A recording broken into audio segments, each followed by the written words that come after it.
Hello friends, welcome to यंदा investment academy. आज next video बना रहे हैं ऑन म्यूचुअल फंड मंडे। हमारी जो सीरीज़ चल रही है सीज़न 2, और आज बहुत इंटरेस्टिंग टॉपिक है, वो है फंड ऑफ फंड्स। ये एक ऐसा कैटेगरी है, एक कह सकते हैं, जो बहुत फास्ट ग्रो हो रहा है, उसके बारे में भी डिस्कस करेंगे। और अभी सेबी ने रिसेंटली इसको थोड़ा सा और क्लैरिटी के साथ इसके कैटेगराइजेशन वगैरह समझाया है, तो उसके बारे में डिटेल में बात करेंगे कि क्या क्या सेबी ने अपने फरवरी के जो सर्कुलर है उसमें क्या क्या डिस्कस किया है और क्या क्या चेंजेस किए हैं, and why this category is good and where it is good. वो सारी चीज़ें भी यहाँ पर डिस्कस करेंगे और क्यों पॉपुलर हो रही है, तो वो सब यहाँ पर वीडियो में बहुत डिटेल में बात करेंगे विद एग्जाम्पल्स। होता क्या है फंड ऑफ फंड्स, राइट? तो फंड ऑफ फंड्स नाम से ही पता चल रहा है, फंड एक ऐसा म्यूचुअल फंड जो दूसरे फंड में डालता है।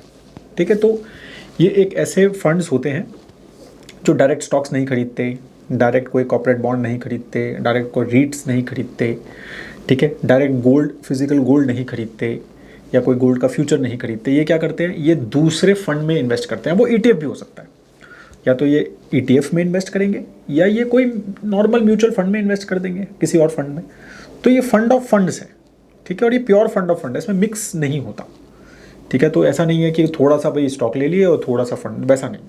प्योर फंड ऑफ फंड्स, ठीक है, ओनली फंड दूसरे फंड्स में ही इन्वेस्ट कर सकते हैं। तो ये क्लियर ऑब्जेक्टिव देते हैं भाई हम किस फंड्स में डालेंगे, कि मैं इक्विटी में डालूंगा, मैं डेट में डालूंगा, मैं मिक्स में डालूंगा, मैं गोल्ड में डालूंगा, राइट? तो वो क्लैरिटी पहले ही, objective of fund should be very clear.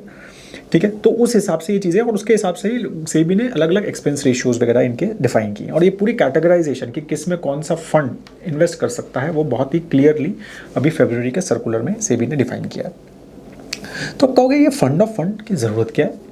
ठीक है, मैं तो इन्वेस्ट कर रहा हूँ, क्या कहते हैं, डायरेक्टली मैं उन फंड्स में डाल देता हूँ, नहीं। तो वो फंड ऑफ फंड का बेनिफिट मेजरली क्या है? देखो, अब एक फंड मैनेजर जो है वो आपके लिए एक पोर्टफोलियो बना के दे रहा है, and he may be invested in funds which are not, एक तो अवेलेबल इन इंडिया, मतलब इंटरनेशनल भी हो सकता है। ठीक है, अगर सिर्फ इंडियन फंड्स भी हैं तो वो आपके लिए राइट फंड सेलेक्ट करना, वो सारी चीज़ें, राइट टाइम पे फंड बेचना, राइट टाइम पे फंड खरीदना, वो सब कर रहा है। और सबसे अच्छी बात क्या है, उसके लिए फंड बेचना खरीदना, वो उसको टैक्स नहीं देना पड़ता है, हमें देना पड़ता है। ठीक है, तो मतलब for on your behalf kind of you have hired a portfolio manager of funds. ठीक है, जैसे फंड्स का हम 5 फंड 4 फंड हम एक फाइनेंशियल प्लान में लेते हैं ना, ऐसे ही एक आपने एक फंड मैनेजर ले लिया, भाई ये 5 फंड ये मैनेज कर रहा है, और ये अपने हिसाब से देख रहा है कि सबसे बेस्ट परफॉर्मिंग फंड्स मेरे पोर्टफोलियो में है। यही मेजरली इसी ऑब्जेक्टिव के साथ काफ़ी लोग इस फंड ऑफ फंड्स में इन्वेस्ट करते हैं। अब और डिटेल में हम जैसे जैसे बात करेंगे टाइप्स, तो और अच्छे से समझ आएगा आपको। तो फंड ऑफ फंड मोटा मोटा जो कैटेगरी जैसे सेबी ने डिफाइन किया है, एक domestic fund of fund define किया और एक international fund of fund define किया है। ठीक है, तो ये क्लियरली उन्होंने बोला है कि भाई या तो ये म्यूचुअल फंड्स इंडियन फंड्स में डालेगा, ठीक है, and it can be equity, debt, gold, multi asset जैसा भी है, और ये इंटरनेशनल, ठीक है, तो ये नॉन इंडियन म्यूचुअल फंड्स में डालेगा। अब डोमेस्टिक म्यूचुअल फंड्स की अगर हम बात करें, राइट, तो डोमेस्टिक म्यूचुअल फंड्स वो होंगे 4 टाइप के। तो पहले मैं आपको डेट ओरिएंटेड म्यूचुअल फंड्स के बारे में बात करता हूँ। तो वो डेट ओरिएंटेड म्यूचुअल फंड्स ही बाय करेगा इंडिया के, एक ऐसा फंड ऑफ फंड जो दूसरे डेट फंड्स में पैसा डाल रहा है। अब वो अपने फंड हाउस का फंड भी हो सकता है और दूसरे फंड हाउस का, उसमें कुछ रिस्ट्रिक्शन नहीं है। ठीक है, तो अगर SDFC ने फंड ऑफ फंड लॉन्च किया सपोज डेट, तो SDFC fund mutual fund of fund वो वाला, वो सारे अपने SDFC के ही फंड ऑफ फंड्स भी ले सकता है, और वो दूसरे के भी ले सकता है, और वो ETF भी ले सकता है, डेट ETFs भी ले सकता है, तो बिल्कुल ले सकता है, क्योंकि वो ETF को भी फंड ही माना है, वो भी वैसे भी एक्सचेंज ट्रेडेड फंड ही होता है उसका नाम। ठीक है, ऐसे इक्विटी बेस्ड, अब इक्विटी बेस्ड में भी सेबी ने 2 अलाउ किए कि भाई एक डाइवर्सिफाइड इक्विटी बेस्ड, ठीक है, आप डाइवर्सिफाई कर लो, एक सेक्टोरल या थीमेटिक इक्विटी बेस्ड।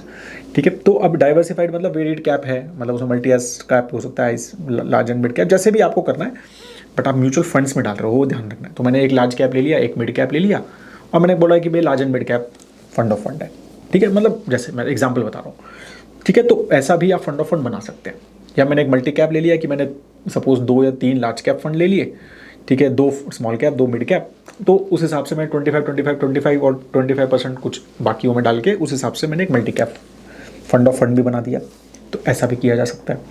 या मैंने सेक्टोरल फंड ऑफ फंड बना दिया कि मैंने एक थीम ले ली, ठीक है, जैसे थीम सपोज हो गई कि ये कंजम्पशन थीम हो गई, तो अब मैंने उसमें एक ऑटो इंडेक्स भी ले लिया, ठीक है, वो भी कंजम्पशन में आ गया। एक एफएमसीजी इंडेक्स ले लिया, वो भी कंजम्पशन थीम में आ गया, ठीक है। तो इस तरह से मैंने 2-3 ऐसे इस तरह के और कोई कंजम्पशन ईटीएफ है या कोई कंजम्पशन म्यूचुअल फंड है जो ऑलरेडी एग्जिस्ट करता है, वो भी मैंने इंक्लूड कर लिए। तो ऐसा भी एक मैं फंड ऑफ फंड बना सकता हूँ। तो इस तरह से अलग अलग टाइप के sectoral thematic fund of funds भी बन सकते हैं, या कमोडिटी बेस्ड जैसे gold and silver fund of funds भी बन सकते हैं। अभी gold and silver he allowed है, कॉपर वगैरह के फंड ऑफ फंड्स तो ऑफकोर्स फंड ही नहीं है, तो फंड ऑफ फंड कैसे बनेंगे, ठीक है। तो अब एग्जाम्पल जैसे यहाँ पर अगर आप देखेंगे तो कुछ domestic fund of fund, debt fund of fund के एग्जाम्पल यहाँ पर है। जैसे Bharat bond fund of fund April 2030, इसके ऑलमोस्ट 9,000 करोड़ रुपए इसमें है। ये किस में डालता है, देखो यहाँ पर बहुत एग्जाम्पल, राइट में एग्जाम्पल भी दिया हुआ है। Bharat fund of fund ETF में डाल रहा है, बस एक ही फंड। तो आपको ये क्या है, ईटीएफ में ही डाल देता हूँ, ये क्यों करा हुआ है, ठीक है। तो ये इसलिए किया है कि भाई जिसको, कईयों को ना म्यूचुअल फंड ही लेना है, ईटीएफ नहीं लेना। ईटीएफ में क्या है, डीमैट अकाउंट ओपन करो, ब्रोकरेज दो, राइट। कईयों को नहीं मैनेज करना, एसआईपी नहीं कर सकते, एसटीपी नहीं कर सकते, एसडब्ल्यूपी नहीं कर सकते। एग्जांपल बता रहा हूँ मैं, राइट। ये सारी चीज़ें आप ईटीएफ में, ये सब रिस्ट्रिक्शंस है। अब कईयों को लगता है कि नहीं यार, मेरे को ये सब नहीं, मेरे को तो फंड में ही डालना है, मेरे को ईटीएफ में नहीं डालना, तो उनके लिए ये फंड ऑफ फंड्स होते हैं। कई उस ऑब्जेक्टिव के लिए भी फंड ऑफ फंड बनते हैं। आप जरूरी नहीं है सारे फंड ऑफ फंड उसी ऑब्जेक्टिव के लिए बने। कई फंड ऑफ फंड सिर्फ इस ऑब्जेक्टिव के लिए बने हैं कि भाई ईटीएफ में ना डालना है, किसी को ईटीएफ में नहीं डालना, किसी को म्यूचुअल फंड में डालना है, तो मैंने वही फंड ऑफ फंड ले लिया, फंड ऑफ फंड बना दिया, सेम वही ईटीएफ। मतलब जैसे ये देखो 99.67% इसने ईटीएफ में डाला है, बाकी थोड़ा बहुत कैश रखा हुआ है जस्ट इन केस ऑफ किसी रिडेम्पशंस वगैरह का प्रेशर आया तो, सिंपल, ठीक है। इसी तरह से आप जैसे भारत बॉन्ड का एक और ईटीएफ, जैसे भारत बॉन्ड ईटीएफ 2032 भी है, फिर आईसीआईसीआई का भी भारत बॉन्ड ईटीएफ है, राइट।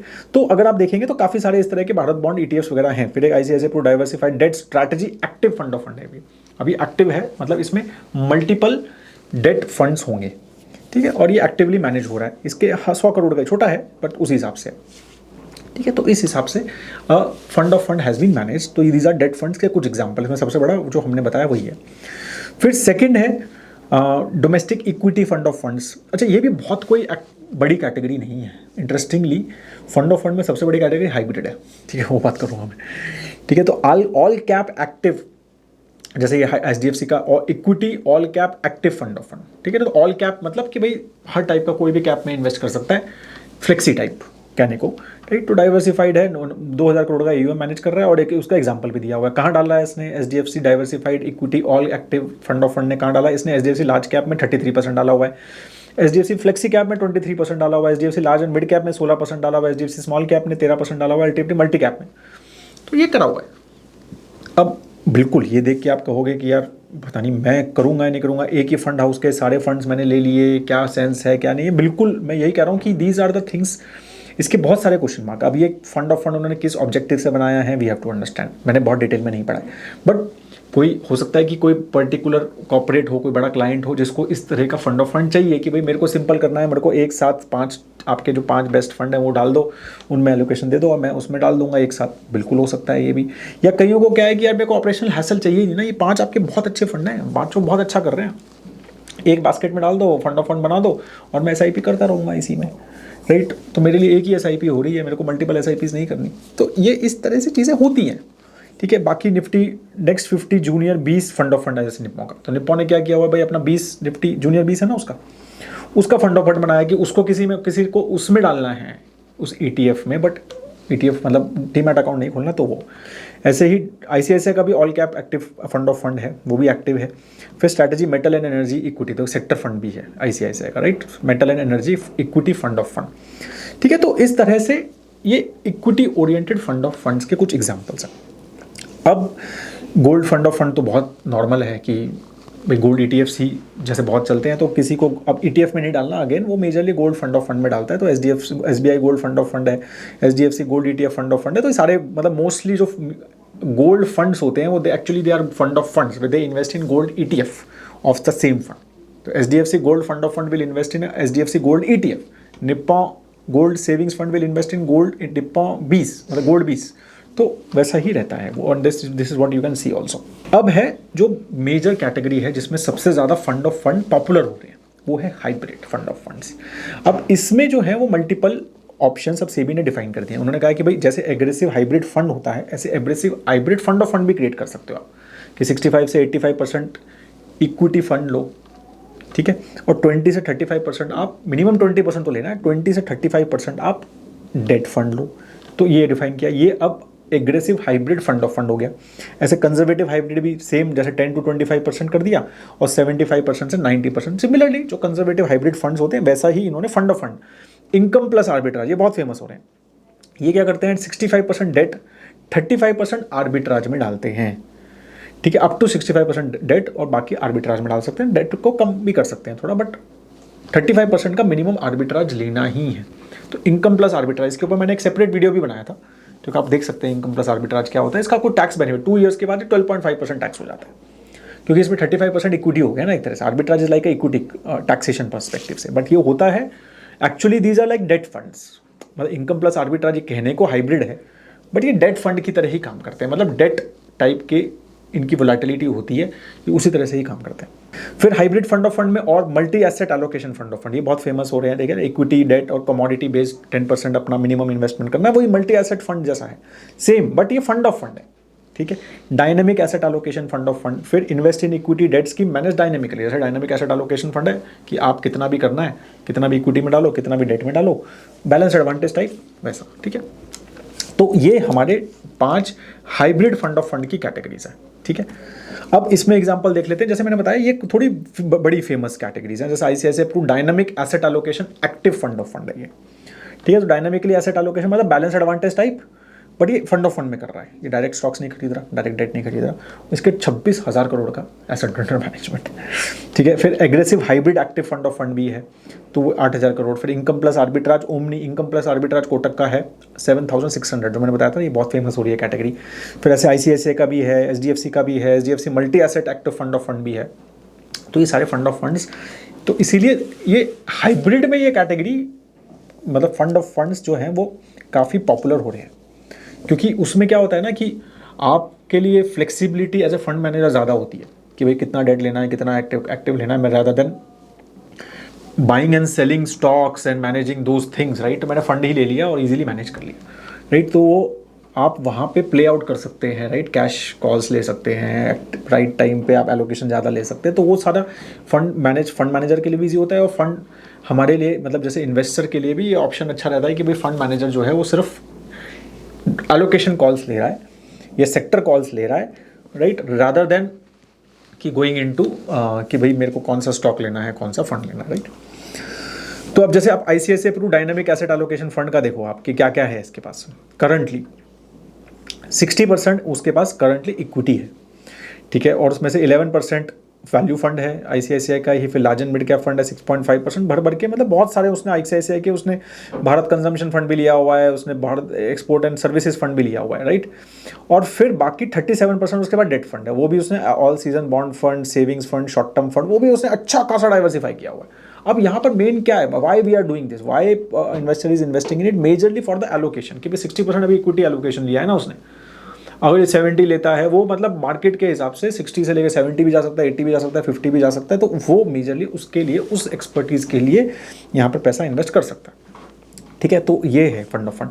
ऐसे कोटक इनकम आर्बिट्राज जो हमने बात करी थी, तो देखो यहाँ पर आप कोटक आर्बिट्राज फंड में डाल रहा है 37%, फिर बाकी 31% उसने बॉन्ड फंड में डाला हुआ है, बाकी बॉन्ड शॉर्ट टर्म फंड में डाला हुआ है, बाकी छोटे बाकी फंड्स लिए हुए हैं।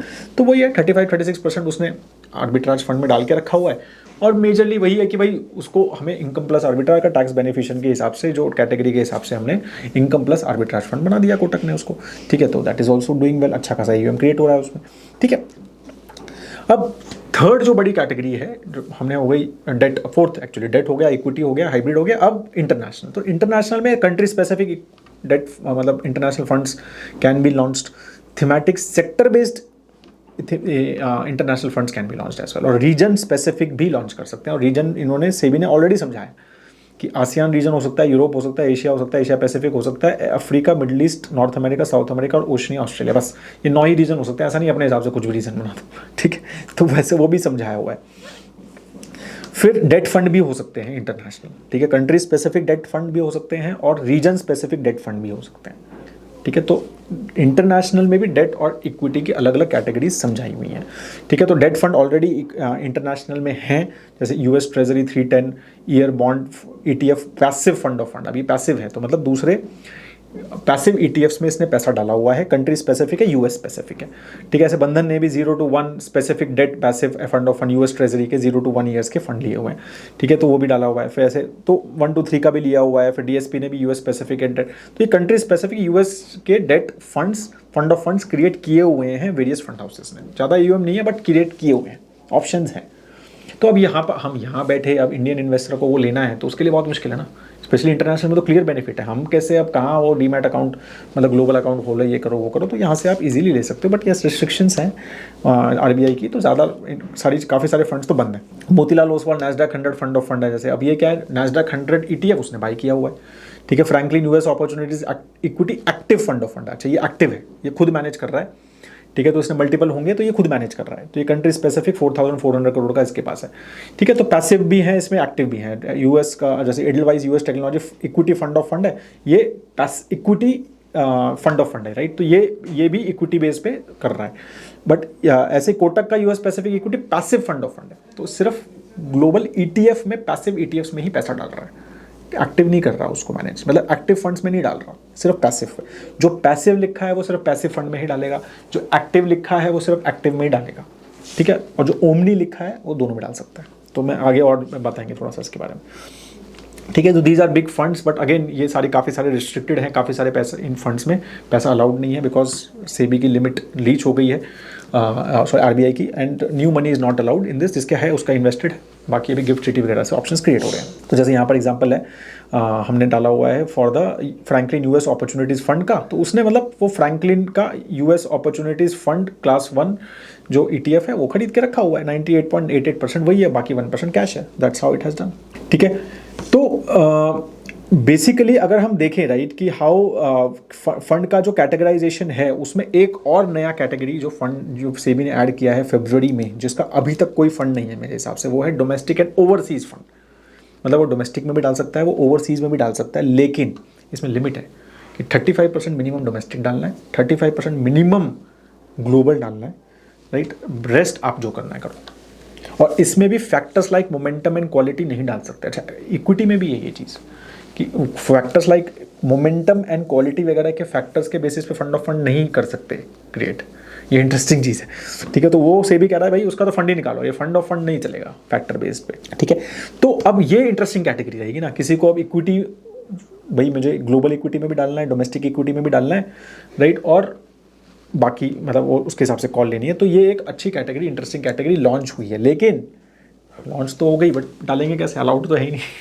तो देखते हैं कैसे क्या प्लान है। But this is the new category which has been launched as well in fund of fund. ठीक है, तो अब जैसा उसमें था कि डाइवर्सिफाइड फंड ऑफ फंड, जो equity diversified fund of fund है ना, वो मोमेंटम, वोलेटिलिटी, क्वालिटी, अल्फा जैसे फैक्टर्स में इन्वेस्ट नहीं कर सकता, उस तरह के ETFs या फंड्स में इन्वेस्ट नहीं कर सकता। ठीक है, तो ये भी क्लियरली लिखा हुआ है। तो इसलिए ऑलरेडी हैं ऐसे कि जैसे Nifty 100 low volatility 30 ETF fund of fund एक ICICI का है, तो वो अब शायद मर्ज हो जाएगा किसी और के साथ या बंद हो जाएगा। ऐसे Nifty alpha low volatility 30 ETF fund of fund भी ICICI का है, वो भी शायद बंद हो जाएगा। तो इस तरह के जो मोमेंटम क्वालिटी बेस पे फंड ऑफ फंड्स क्रिएट हुए हुए हैं वो मोस्टली शायद ये क्लोज हो जाएंगे in the whatever we are seeing here. ठीक है, अब जो है सेबी ने ये भी बताया हुआ है, तो ये नेक्स्ट है, आप देख सकते हैं कि हर इस कैटेगरी में कितने फंड लॉन्च हो सकते हैं। तो diversified equity fund of fund में active option, passive option and active and passive, that is omni, ये 3 ऑप्शन सब में है। ठीक है, आप एक एक्टिव भी लॉन्च कर सकते हैं, एक फंड ऑफ फंड जो भी है, जितनी भी जो मैंने कैटेगरी बात की, जैसे डाइवर्सिफाइड एक इक्विटी फंड ऑफ फंड है तो उसमें मैं एक्टिव फंड लॉन्च कर सकता हूँ, एक पैसिव कर सकता हूँ। एक्टिव मतलब एक्टिव फंड्स में इन्वेस्ट कर रहा है, सिर्फ एक्टिव में। पैसिव मतलब सिर्फ इंडेक्स फंड्स में कर रहा है, और ओमनी मतलब दोनों अलाउड है, उसको दोनों अलाउड है। तो अगर आप एक्टिव में भी कर रहे हो, पैसिव में भी कर रहे हो, तो ओमनी नाम लिखना पड़ेगा।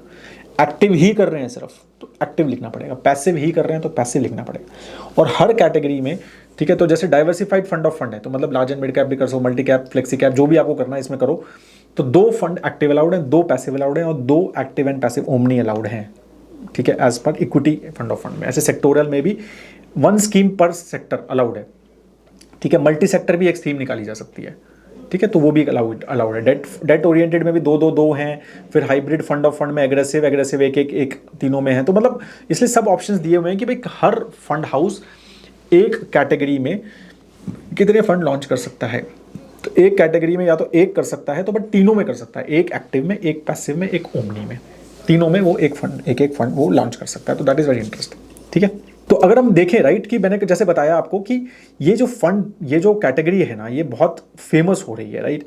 तो अगर हम इस चार्ट में देखें AUM trend of different types of fund, तो आपको यहाँ पर समझ आएगा कि कैसे ये AUM बढ़ा है। Overall domestic fund of fund जो मार्च 2021 में सिर्फ 22,000 करोड़ का था, अब ऑलमोस्ट 2 लाख करोड़ का हो गया। इतना ज़बरदस्त ग्रोथ है, मतलब ऑलमोस्ट 9 टाइम्स इंक्रीज हो गया है इन लास्ट 5 ईयर्स। 5 ईयर्स में 9 टाइम्स AUM इंक्रीज हुआ है डोमेस्टिक फंड ऑफ फंड्स का। उसमें मेजरली कंट्रीब्यूशन जो है, एक डेट भी अच्छे खासे ग्रो हुए, 4,000 करोड़ से 23,000 करोड़ हुआ है। ठीक है, बट मेजरली हाइब्रिड अगर आप देखेंगे तो 12,000 करोड़ से 78,000 करोड़ हो गया है। और सबसे बड़ा कंट्रीब्यूशन है कमोडिटी, गोल्ड।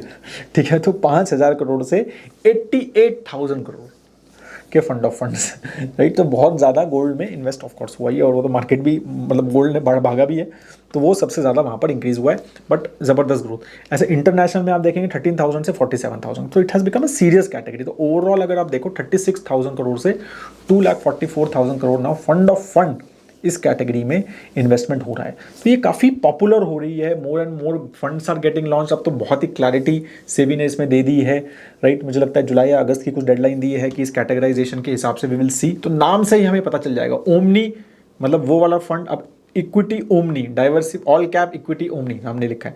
ओमनी मतलब वो एक्टिव में भी डाल सकता है, पैसिव में भी डाल सकता है। डाइवर्सिफाइड इक्विटी है, मतलब इक्विटी फंड ऑफ फंड है। तो नाम से ही आपको आइडिया लग जाएगा कि एग्जैक्टली ये कर क्या रहा है, कहाँ इन्वेस्ट कर रहा है राइट। और फंड हाउस, फंड मैनेजर्स क्या कॉल लेंगे, मोस्टली वही सेक्टर कॉल्स या इस तरह की कि भाई इक्विटी कितना रखूँ, डेट कितना रखूँ, इस तरह की कॉल्स में अगर वो अल्फा क्रिएट कर सकें तो ग्रेट। ठीक है, तो उस हिसाब से हमें फंड जो है उसमें देखने हैं, उस हिसाब से हमें इन्वेस्ट करना है। So that is how basically we should plan things. तो यही था। आई होप दैट आपको ये वीडियो बहुत अच्छे से समझ आ गया। Fund of fund category benefit है या नहीं है वो अच्छे से आपको समझ आ गया। And if you still have any question on it, देखो फंड ऑफ फंड का एक ध्यान रखना, डबल एक्सपेंस रेशियो होता है। फंड ऑफ फंड का भी एक्सपेंस रेशियो होता है, उसके नीचे जो फंड ले रहे हैं उसका भी एक्सपेंस रेशियो होता है। मोस्टली जो फंड नीचे लेते हैं या तो डायरेक्ट प्लान लेते हैं या ETF लेते हैं, तो बट उसका एक्सपेंस रेशियो प्लस 61, तो डबल एक्सपेंस रेशियो होता है, ये हमेशा ध्यान रखना है। ठीक है, तो इस चीज़ को ध्यान हमेशा आपको रखना है। और उसकी जो टैक्सेशन है वो भी इस हिसाब से होगी कि कितना इक्विटी, अगर इक्विटी फंड ऑफ फंड है तो इक्विटी टैक्सेशन, हाइब्रिड में कितना है, एग्रेसिव हाइब्रिड है तो इक्विटी टैक्सेशन राइट। वो सारी चीज़ें आपको पता होनी चाहिए। ठीक है, तो साथ so that if you are selecting a fund of fund you should know what you are plan basically trying to do. ठीक है, so that is all. If you still have any question please do write in the comment section. और like जरूर कीजिए video को अगर, और share जरूर कीजिए अगर आपको वीडियो अच्छा लगा। Have a great time and दोस्तों, जय हिंद।